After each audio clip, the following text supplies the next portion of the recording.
like the number one word on this set was search. You know, we all know the scene. We've talked about it. We've done a couple takes. Can we find anything else for the actress? It's just search. Keep searching. Is there any other way to do this scene? Is there something else? Hello, and welcome back to The Director's Cut, brought to you by the Directors Guild of America. Today's episode takes us behind the scenes of director Ramin Bahrani's new crime drama, The White Tiger. Based on a best-selling novel, the film follows the rise of a poor Indian villager who wrangles his way into a job as a driver for a wealthy couple who have just returned from America. After a cruel betrayal, he rebels against a rigged and unequal system to rise up and become a new kind of master. In addition to The White Tiger, Mr. Bahrani's directorial credits include the feature films Fahrenheit 451, 99 Homes, Goodbye Solo, and Chop Shop, and episodes of Treadstone and Future States and the documentary series Independent Lens. Mr. Bahrani spoke with director Scott Cooper about filming The White Tiger in front of a virtual audience. Listen on for their spoiler-filled conversation. Hey, Ramin. Hey, how are you? Hey, man. Doing as well as can be expected. I got to tell you, man, I love your film. I found it visceral and provocative and highly textured. I mean, this wonderful rags to riches parable. But more than that, it's this really vibrant satirical commentary on India's caste system and one that indicts the inequities of Indian society. And I have to say, as a filmmaker, you are keenly attuned to the working class struggle, which is why I love your film so much. Man, Pushcart, Chop Shop, 99 Homes, on and on. You tend to give voice to those that cinema often overlooks, and certainly White Tiger fits squarely into your body of work and couldn't be timelier. So I love the film. Let's start at the beginning. It's not often the director. I think we have some of that in common because first, thanks for doing this. I'm a huge fan of your films, and thanks. I remember seeing Crazy Heart for the first time, and I think we share that a little bit. Our interest in kind of those down and out characters. But that, I mean, Out of the Furnace, man, that was awesome, and the way you work with actors and talent. Thank you. It's incredible, and I'm so curious about your new one. Antlers. Yeah, Antlers. That certainly deals also with the working class struggle and the kind of the breakdown of the nuclear family and how nature is taking its revenge on the world, as it were. Quite timely, given that it's essentially taking its revenge out on us even as we speak. Yeah, I'm curious to see you work in that, twisting the genre a little bit.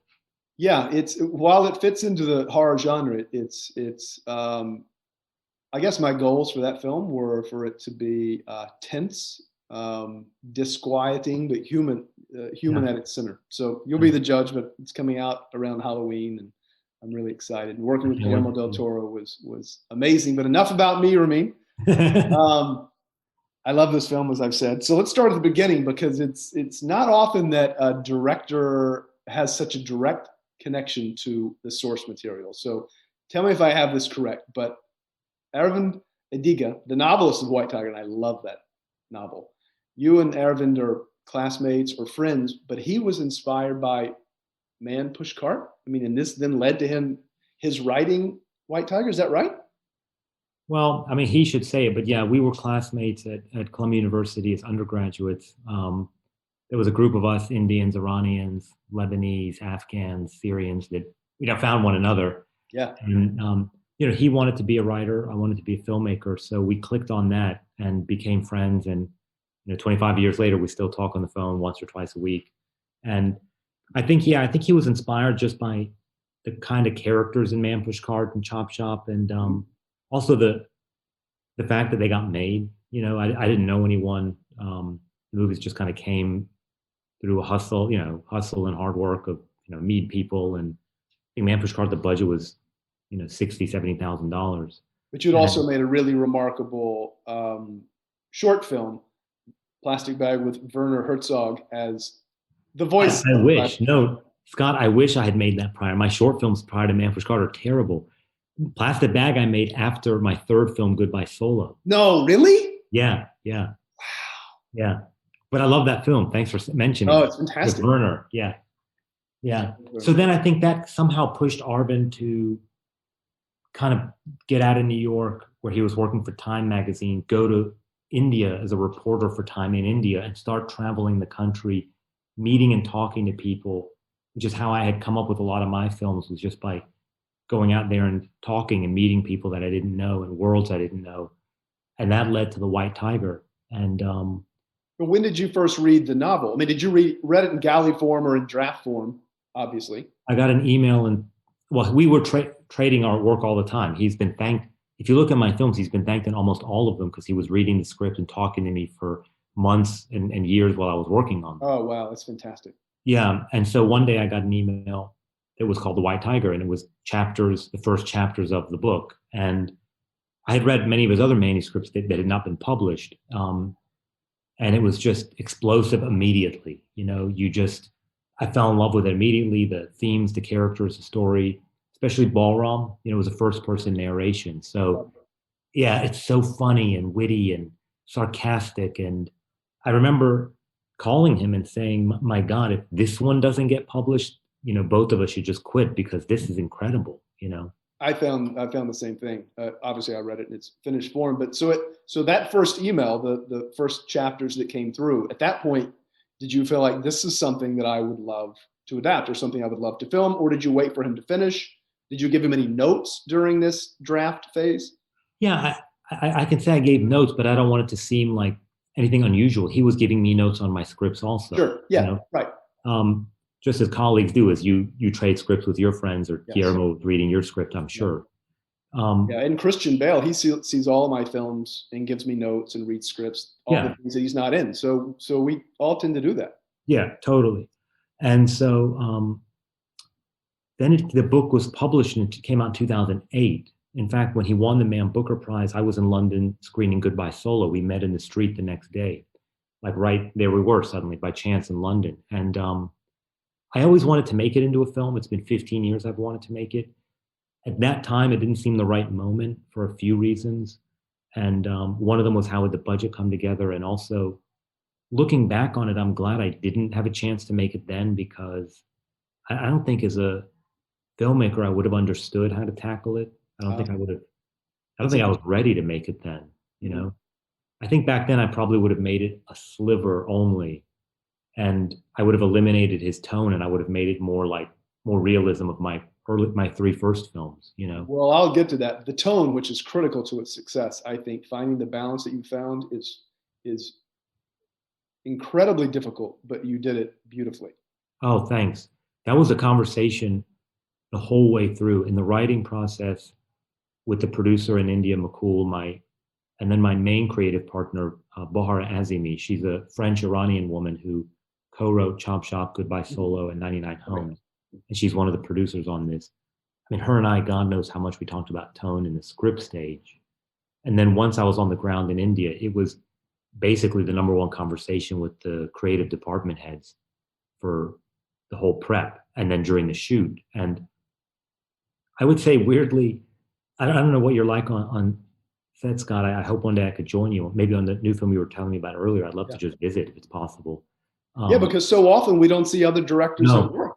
no, never. I, my friend David Green was shooting down the street once, and so I saw him, and then Werner invited me to Bolivia. I was with Werner for one of his films for weeks, shooting down there, Wow, which was awesome. amazing. Yeah, but you know, normally I don't have a lot of fun when I'm shooting. I'm more serious and focused. But this film, because of the tone of the novel, which was fun to read, even in the second half, I know it gets darker in the second half of the film and the novel too. Somehow it was enjoyable read. Like you read it quick, and I wanted to enjoy it. And somehow I found myself enjoying the shoot in ways I had never enjoyed before. Wow, that's fantastic. Especially well in a film as epic and sprawling as this, Yeah. I mean, shooting. And I'll get to a couple of scenes that I really love that you're shooting. Well, it appeared to me without any crowd control. I'll get to that, but Oh, I'd love to which tell you is about those scenes. which is not easy to do. I mean, even with crowd control, it's not easy to do. But beyond the first person narration, which you did in Paper Bag, but it's really critical here. I mean, because it's dark and it's funny and it's twisted. It gives us context and it gives us detail. I mean, was there ever a time where you said you were not going to use that voiceover? No, Okay, good. because it's the novel's first person narration and the voice that Arvin wrote is so specific and so funny and so subversive and so the perspective is so unique Yes. that it was never off the table. We talked a little bit about what if it wasn't an email to Wen Jiabao, but I wanted to keep that too because that's also very specific to that time that India and China were on the rise then in that period. Yes. Um, the West was on the decline, and honestly, I also like it because well, one, there's certain things that Ballroom is saying that he wouldn't have to say to an Indian audience, but he needs to say to Wen Jiabao. That makes sense. Yeah. And I also like it because I remember I showed it to a friend of mine, a director friend here in New York. He's a white person. And I remember he said, why doesn't the narration just be to us? And immediately I thought, who is us actually? Because in this case, it's in Ballroom's own words, a yellow man. It's to a Chinese person in Asia. And I like that because it destabilizes who's at the center of the world the way the novel did. And it's just so weird. Also, Scott, I like doing things in movies that I'll never have a chance to do again. Yeah. Like, I don't know, like in 99 Homes, I will never make a movie about evictions. When am I ever going to have that opportunity to tell that story? Never again. And here, I don't think I'll ever make a movie where the narration is an email to Wen Jiabao in China. It's so nutty. No, I know, and I love that framing device, which is in the novel. But you ultimately you always knew that you had to keep this framing device, right? Oh, It's yeah. writing this letter to Wen, who's visiting Bangalore for a tech conference, right? He's coming to understand what it means to be an entrepreneur in India. And Ballroom thinks that the government's going to tell him everything upside down. And he wants to put it the way he thinks it really should be told by telling him the story of his life, what it means to be an entrepreneur in India. Yeah. Well, I love that you kept the film in 2010 and then you backtrack the 3 years it leads up to when Yes. you start the film, Yeah. as opposed to telling that story now. I mean, If I told it now, really important. yeah, it was a totally different time for the country. I mean, in 2007, India was, bullish and confident as a country, as an economy, as a people. And right now, they're not as much, right? The China took off, but India slowed a little bit. Right. And also, I toyed with setting it now, but then suddenly Ballroom had an Instagram page, and he was sending videos, and I just didn't want to do that. I wanted to be closer to the novel. Yeah, that makes sense. Yeah. And speaking of the novel, what are the challenges of adapting that particular novel, but also adapting the novel of a friend, which is very different than adapting a novel from someone you don't have that close relationship to? I loved it because, well, Arvin very early on said, this will be your first screenplay that I'll never read. I don't want to read it. Oh, wow. Yeah, I don't want to read it. I trust you completely, and you have the right to do anything, change whatever you want. It won't bother me at all. Do whatever you want. It's totally yours. Do He anything. understood the difference between a novel and a film. Yeah, I mean, he loves movies. His other novels are also very cinematic. Last Man in Tower, Selection Day, which was made into a series in India, a local language series, and Amnesty, his last novel that came out right before the pandemic. It was a lot of top 10 lists, but then it kind of got lost in the shuffle of everyone went into lockdown. But Sure. yeah, he gave me the full freedom to do anything. And of course, when he finally saw the movie when it was done, thank God he liked it, Well, I mean, look, you've retained that kind of wonderfully playful and sarcastic tone, which is critical, and achieving that balance is, I mean, from every department head to your performers. I mean, you're trying to keep that tone while the film is exploring this kind of uneasy tension between this, very deferential but ambitious and cunning, and in the end, kind of cold-blooded driver in Bowram, and the wealthy master that he serves. I mean, it's kind of a clashing of tradition and modernity. Yeah. Can you speak to that? Well, it wasn't easy. I mean, I know you said you loved the novel, and I know a lot of people who loved it, but I would admit, I know some people who were turned off by it because Ballram killed that guy, and the novel kind of, it certainly doesn't condemn him. I don't want to say it celebrates him, but it kind of does, right? You're a bit ambiguous how you feel about him in the end, but you still kind of like him, or at least I did when I read it. And that was always a fear. Like, would an average audience member who watches the film be turned off by what he did, or would they get it? Would they empathize with it? And that was And certainly what have something. you heard from people who've seen it? I mean, honestly, it's working. I mean, I think it was the number one most watched film on Netflix globally last week. I see why. That's fantastic. And you're getting reactions from, because I'd never released a film on Netflix, so it's like people in Nigeria are going crazy about it. You can imagine in Southeast Asia, people love it, or in the Middle East, but also it's And kicking how's ass. it playing in India? It's been number one in movie or series since it opened. But also it's doing incredibly well in England and in the US, and in Brazil, anywhere. It's really crazy, this Well, platform. it's a metaphor for, I think, this universal class divide, right? This Yeah, socioeconomic divide that's only increasing every day through systemic racism and obviously the pandemic. And you've got this central metaphor, which I love, of course, the rooster coop, right, where yeah, you've got the haves and the have-nots who are crowded together, who are kind of pecking and squawking yeah. and essentially waiting to see who's slaughtered next. So you That, kind of yeah. portend where this is going to go through that metaphor. That was fun to film. I would say, like, because, well, that metaphor is in the novel. It's all Arvin, but it comes in the middle of the novel. It comes after the forced confession. But I moved it way up Comes front. here, I think, at a great time. Yeah, I brought it up front to guide people on Yeah. what's going on, and it was just fun to visualize it. Um, Seeing that guy riding his bicycle, the rickshaw puller pulling the furniture, and all that mass of people, Yes. and going to the. This is where it's great to know the author, because when you're like, where is the rooster coop? He's like, you got to go to Jama Masjid in Old Delhi, and that's where it is. And so he had advised me, just go to certain places and travel by bus and by foot, get out of the air conditioned chauffeured car, and see it. Well, it felt like I was seeing the world through the eyes of a servant and not a master. Of course, until we get into those high rises, the Yeah, condominium. perfect. That's what I was hoping you would But see it through that's that. the way that I felt it. And then you've got the other metaphor of the title, the white tiger, and Yeah, this rare, once in a generation phenomenon in a country defined by rigid inequality, whereas we have the kind of self-made man as a beast, yeah, and it's beautiful. Which yeah. leads me to these two scenes that I really love. One is where, and I know this is a spoiler for people who haven't seen this, so you might want to mute this, where Balram brushes his teeth for the first time. I You know, love it.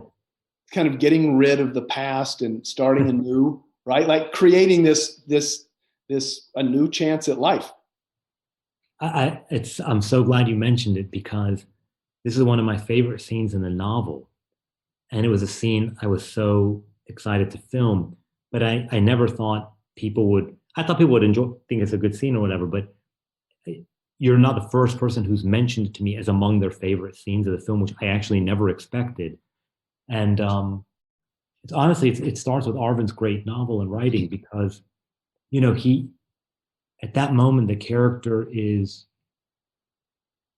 I think, for the first time, understanding or realizing, self-realization, that he was raised poor, that that's actually different than other people. And that's, when he's realizing, oh, my dad never taught me. Why not? Why didn't I learn? Right, or why I needed to. Yeah. The part that for me goes one step further, again, because of Arvin's great writing, is when he says, as he's spitting the toothpaste out, if only a man could spit his past out I know. so easily. And I remember when I read that, I felt it so deeply, that we've all daydreamed, what would it be like if we had been raised in a, you're from Virginia, I'm from North Carolina. What if we had been raised somewhere else? What if our parents had been different? What if our skin color was different? What if our economic standing had been different? What if? this idea that there's the past is some kind of a burden that is very hard to shake off. I Well, feel what him you see, feeling it in that moment. because you hang on that close up of him, and you see the toothpaste that's just still lining, caking his lips and his mouth, and Yeah. it's really a strong and evocative image. And then Can I the tell you about one more thing about that scene? yes, please. I had all my shots lined up. I knew what I wanted. I had written. I don't do storyboards, but I typically do a floor plan or a shot Top list. list. Yeah, And then I like to change things based on the actors. I don't like to put marks down. I like the actors to have freedom to roam and same. yeah, figure it out on their own. And it's often what you think, and you've already got the shots. And whenever they change it, if it doesn't destabilize the structure of the movie, but it makes the actor feel better and bring some magic, I will change my shots for them. You know. And I remember I was there, and for whatever reason, I was thinking of a Kiarostami film, who I love Kiarostami's Yeah, movies. me too. Wind Will Carry Us. And there's a scene where the guy's brushing his teeth, and he brushes his teeth straight into the camera. Oh, much like you do here. Yes, but I remember it came into my mind while we were shooting because I was surprised Kiarostami used that technique in that film because I didn't know I hadn't seen him do that in his other narrative films, maybe in his more experimental work. And then I added the shot in thinking of Kiarostami in that moment. What's beautiful, because it really puts us in his headspace, even Yeah, though we're totally. hearing his voiceover, but Yeah, it feels as though you're really living inside all of yeah. it. And then the other scene, speaking of crowd control, and one that I was just riveted, and the performance is remarkable, was when Bowram is confronted by the beggar woman. I love this scene. You know what it's like. You edit the movie, and this was weird because of the pandemic. So my editor was in his home, and I was editing alone in the editing room for however many months, 6, 7, 8 months. You're seeing it over and over again. You're getting numb to it. I didn't have the chance of bringing people into the room and watching with them, so I was becoming numb. But there were two scenes that always moved me. One is the forced confession, and one is this beggar woman scene. Jesus, yeah. And it's because of him. It's because of the actor. He's And remarkable, and I want to get to him. He's yeah. really Oh, outstanding. he inspired me every day. Like I wanted to be better to match him. You know. That And confession scene is heartbreaking. which one? The confession. Yes. Oh yeah, Forced confession. It's yeah, heartbreaking. My yeah. God.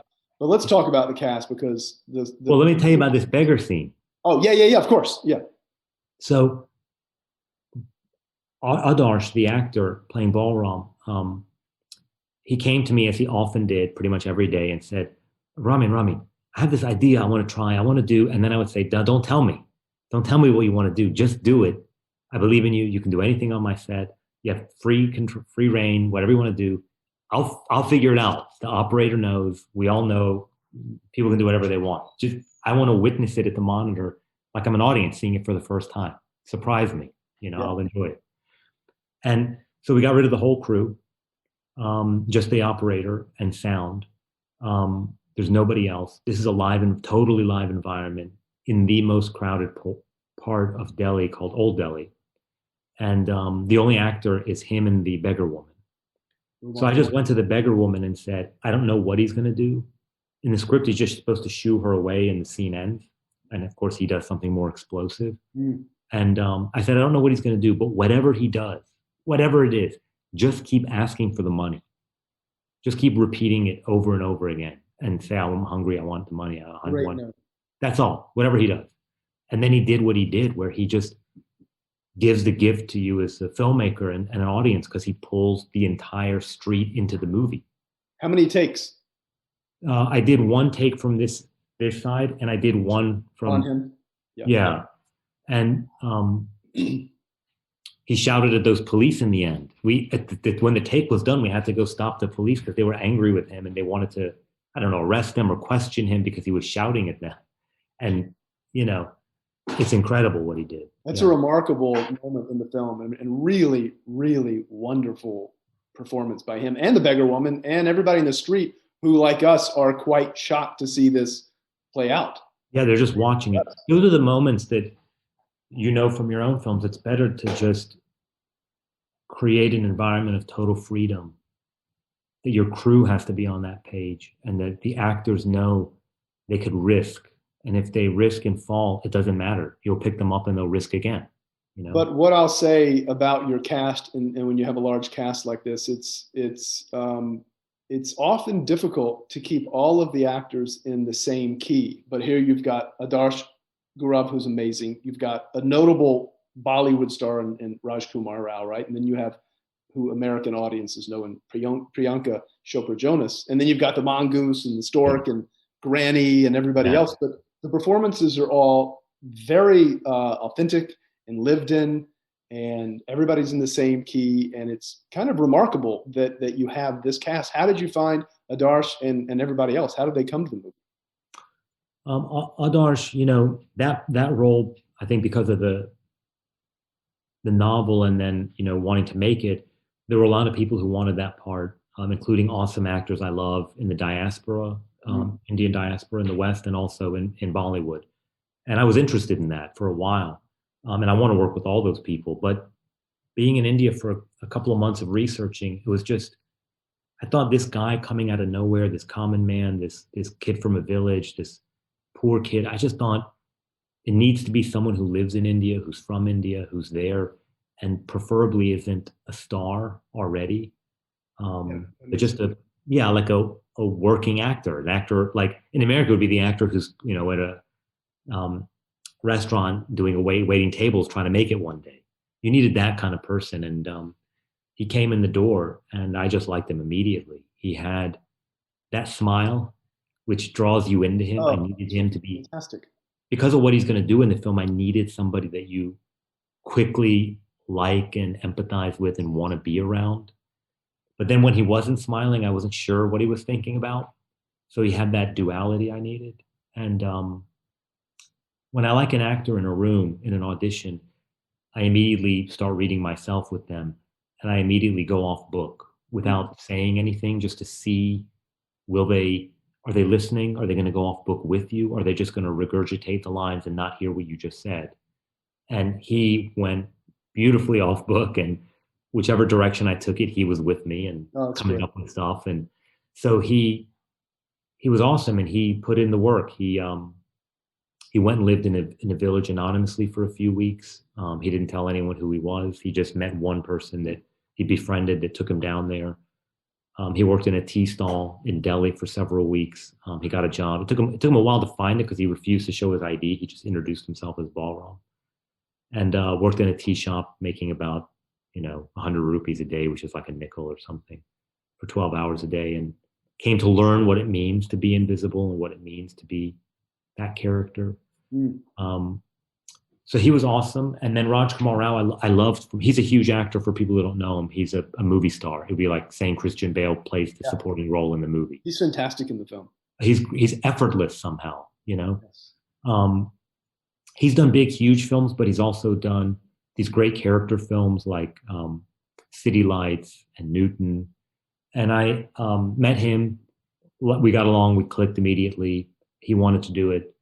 And he was great. He was also really good in improvisation. He was totally prepared. He got an accent coach. He did all that stuff he wanted to do to get ready. And then Priyanka, she's known in the West, but not the way she's known in India. In India, she's known as a very talented actress. And I had seen those films, and I knew she had that potential, but hadn't been given that opportunity in the West yet. And she came out. Yeah. She came after me, actually. She knew the novel. She's producing films in India and in the West now. And an executive producer here. Exactly, yeah. And she's trying to do socially relevant, interesting projects. We clicked. I liked her a lot. And we eventually I said, would you be willing to read, but just me and you? Doesn't have to be in a room. I'll bring an iPhone. I'll play Ballroom. And she said, 100%, I'll do whatever you want. But why not? And her instincts were awesome in that iPhone reading, that we did together. Wow. And they were generous.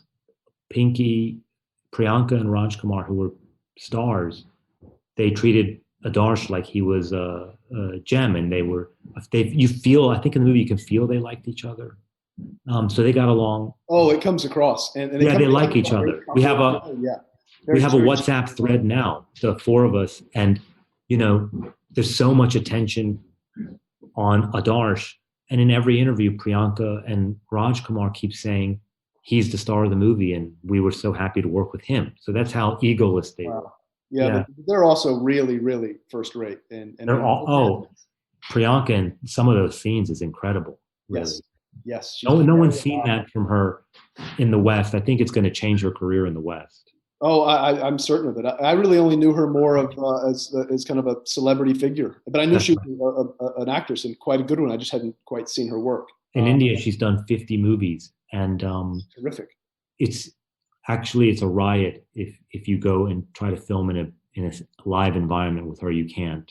It was really, we had some real restrictions around it. It was, even the security said we can't control it. Speaking of Indian stars, one of my favorite directors is Sajid Ray, which of course reminded me of some of the film. But I got to be honest, it felt I could feel more of the influence, and I know this might sound crazy, of Scorsese, like Goodfellas and Henry Hill and the voiceover and Yeah. Taxi Driver for obvious reasons. But I felt more of that influence than Ray's. Does that make Yeah, sense? I mean, 100%. Satyajit Ray I love, and was a huge influence on me early on. In fact, Arvind and I went and saw a bunch of Ray films. Scorsese and Merchant Ivory had restored I think nine of his films. I believe it was the summer of 94, 95. We were at Columbia, and we would go to, every 2 weeks, they would show a new film at the late, great Dan Talbot Cinema in New Yeah. York on 63rd. And we would take a subway down, see the movie, and then we would walk back to 116th Street talking about this Ray film we would watch every 2 weeks. But yes, here I would say for voiceover, it was Kind Hearts and Coronets, Jules Jim, Fight Club, Taxi Driver, Goodfellas was how I was trying to understand voiceover. And then for shooting the film, yeah, I did look at Goodfellas because it's an epic story that goes from childhood to Yes. a main portion of adulthood, but then it has that last crazy section, right? The drugged out part, and it has that epic story. It has the narration. It has the moral crisis. There are enough things in it. It has specificity of culture that you may not know, Mm. right? Like how He they helped us understand that. slice the garlic or whatever. So I looked at that for sure. A Taxi Driver. I always assumed Arvind had been watching Taxi Driver, at least to some. We talked about Taxi Driver a lot, he and I. Yeah, I So, can feel the influence in the best of ways. yeah, a Taxi Driver has a lot of Dostoevsky in it, which Arvind and I always talked about, and I know that that was important for Schrader, going from Notes from the Underground, Crime and Punishment, Pickpocket, Taxi Driver, and I also was looking at Kieslowski, uh, Decalogue 1 and 5. Oh, I love that series. Those 10, There's, oh, fantastic. there's something about the way he uses the lens in relationship to the actor or landscape that I can creates see that. yeah, it has a psychological effect. Yeah. Well, brushing teeth or Yeah, moments with Granny come yeah, to or even the forced confession, even yes. um, sometimes a little bit in the murder, because the murder, I knew I wanted it mainly handheld for it to be real and visceral. But then I wanted that other shot, which is in there, which is that wide, let's say medium to longer lens wide shot at 96 frames, Mm. because I wanted it to also be epic. Like I wanted you to feel he really killed that man, but I also wanted you to feel a servant has killed his master or has killed a society that has that kind of relationship. I was trying to have both emotions and feelings in one moment. So that was the reason to jump to that shot. Boy, did you succeed. It's really a powerful sequence, even though we know we have a sense of what's upcoming. Yeah. And you've taken this ride with Balram and you really are feeling for him and you understand him and then this very cold-blooded side comes out. It's tough to take, but I think necessary. And you and Paolo Carnera, first time you've worked together. Paolo, he's awesome. How did you come to working with He's him? an Italian veteran. I really like the series Gomorrah, One based of on my the movie favorites. Gomorrah. Yeah. And so I had someone asked me to shoot a TV pilot a couple years ago, and I thought Paolo would be awesome to shoot that pilot. I thought he would bring a new, different feeling to it. based on what I had seen in Gomorrah and also a few of his feature films. I mean, he's a veteran; he's done a lot of films, Yeah. and he said yes. I brought him out to Budapest. We shot that pilot for me because I thought it'd be great for the pilot, and I thought if I like him, It'd be great for the film. so at the end of the last week of shooting in Budapest, I said, "Hey, what do you think about going to India next year?" And he's like, "Yes, I'll do it." And I said, "Great." So he was awesome to work with. We talked about it's an epic story, so we talked about how each part of the film could have a different look and feel. So the village was predominantly handheld. Even if there was dolly work, it was dolly handheld. It's got a more of a 16 grain on it. Yeah, it was a dusty place. And then when he gets to that next place in Donbad, that villa, that white villa, that was wider lenses, dolly, a lot of dolly, some steady cam, Yeah. but a More different classic. feeling. Composed. Yeah. You want to see him in that environment, that huge environment. And then Delhi, it was a lot about upstairs, downstairs, and I love the servants in that. I relate more to them who live in the yeah, garage. yeah, totally. Yeah. And that was like, looking at Chris Doyle, Fallen Angels, in terms of like those piss yellows and weird purples. And then Bangalore, when he's a master, it was about, which frames the thing, but that is some Scorsese. That's like Steadicam for his confidence. He's in control. He dictates the movements. The movements give him energy, give him confidence, give him power. And so there was a lot of movement, a lot of dolly and Steadicam movement there to create energy and power for him as a character and confidence. But throughout, a lot of the camera in certain areas was about playful, how to be playful. Like even in the village, he wants to say that his family sleeps together. So it's kind of like, a quick pan over from some sleeping people to other sleeping people, just to give it some life and some fun, some playful energy, which is of course very different than the Forced Confession, which was about But it one. makes it that much more powerful when you do that. Yeah, I think yeah, because that playful tone, if it were all darkness, it would be a tough film. I think so. Yeah, it would be too much. That was I from the need to book. learn The to book's do funny. My films are sometimes too tough. I need to take a page out of your playfulness. Well, we say that, but look, I love your films, and 99 Homes is pretty rough. That's like Yes, it is. yeah. I So recommend for anyone who hasn't seen that, who's listening to this or watching this virtual Q&A, to seek that film out. Well, all of your films, but that's a tough film, but really beautiful, wonderful. Chad Keith, whom you've worked with a few times as production designer, as opposed to using someone who's Indian. I think that's a really interesting choice, and his work's fantastic. Such a vivid sense of place and location. So well chosen.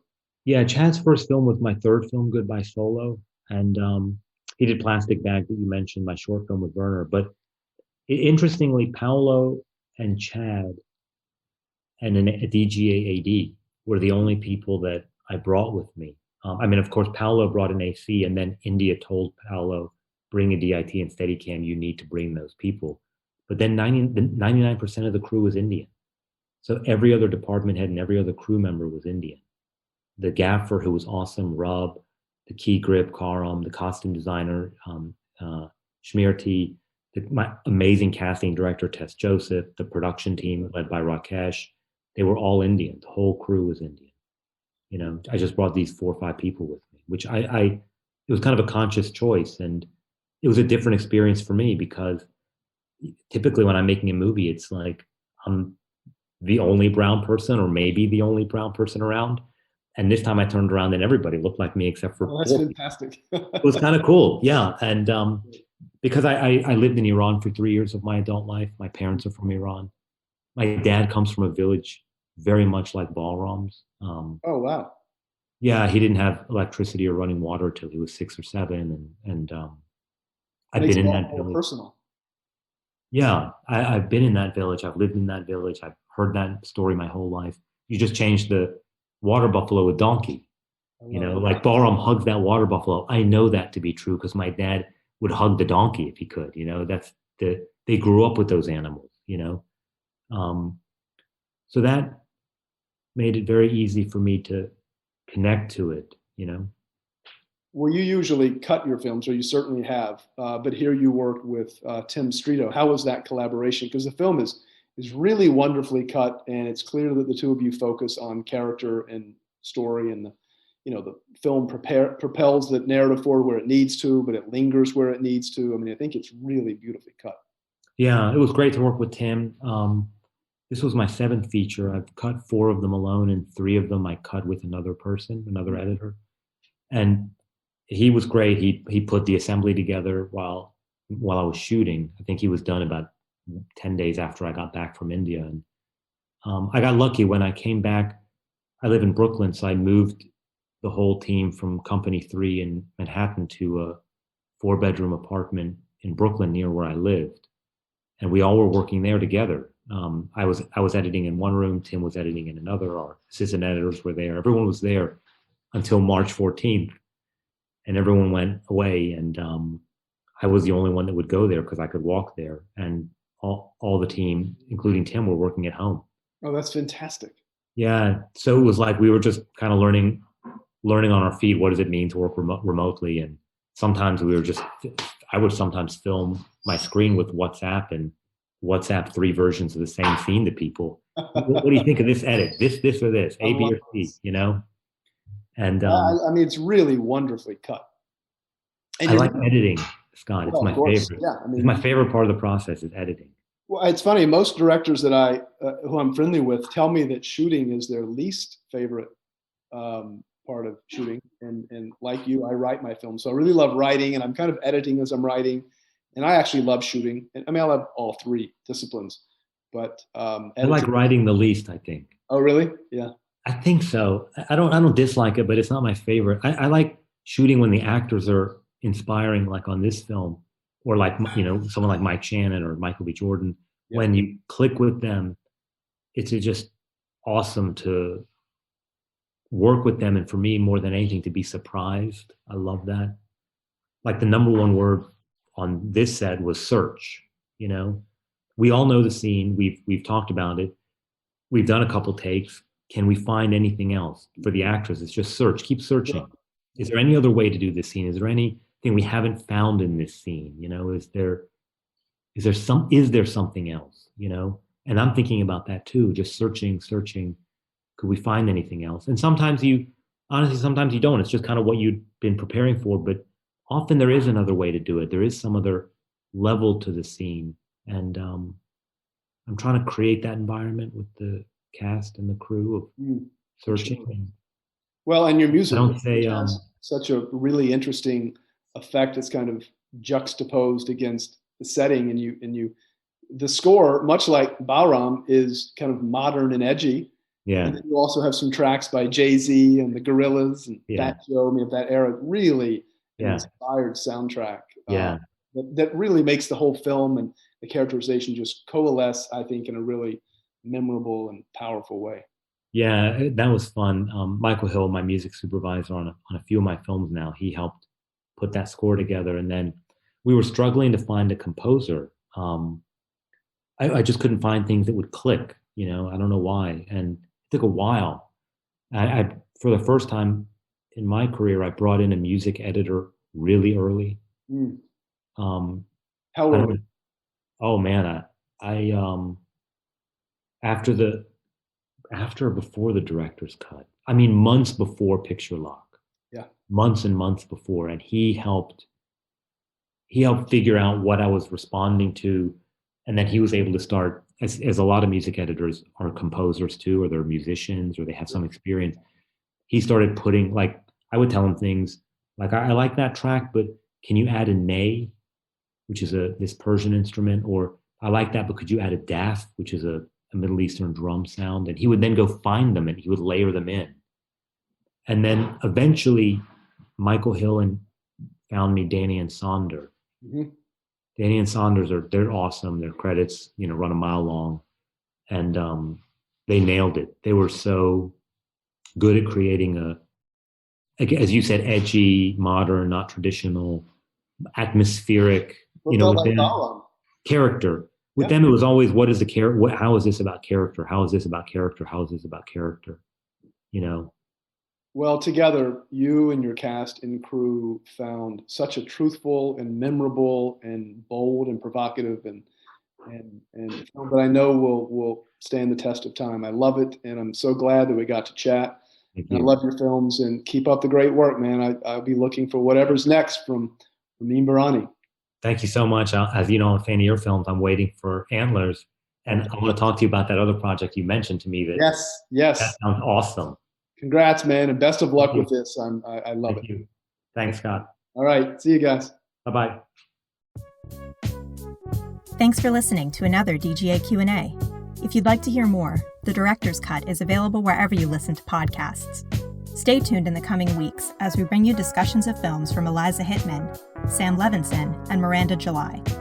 And be sure to subscribe, rate, and review. We'd love to hear your feedback, and you can help fellow film buffs find the show.